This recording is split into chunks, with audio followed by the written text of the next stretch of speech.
U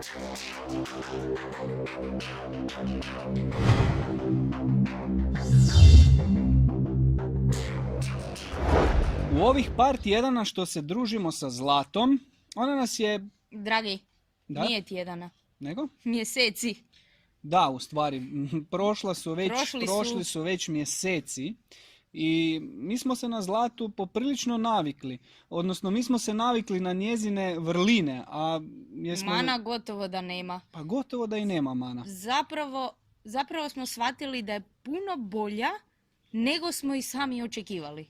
Ne trebamo trošiti po 100 kuna mjesečno na benzin. Održavanje je, pa vidjeli ste u prošlom videu, To je bilo prve smiješno. čišćenje koje smo... Nakon tih par mjeseci napravili. Dakle, zaboravili smo doslovno na nju i ona je... Kosila, A radila. travnjak je bio savršen. Ekološki je osvještena, što je nama bitno. Štedljiva. Je, tako je.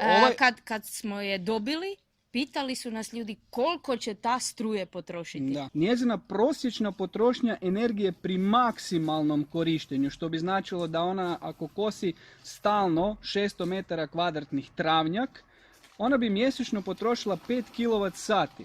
A prema kalkulatoru koji na smo internetu mi smo izračunali da bi to u stvari bilo nekih 3 kuna mjesečno. Nešto 2, nešto sitno, bliže 3 kune. A kad je riječ o uštedi, nama je ipak najveća ušteda vrijeme. Definitivno. Zlata kosi i po kiši. I po kmici. I po kmici kosi. Zlata je savršena. Stvarno, besprijekorna.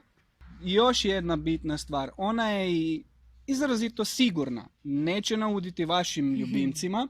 To smo isto pokazali u videu. Ali ima i još jedna stvar. Ako se brinete za njezinu sigurnost protiv krađe, ne morate se.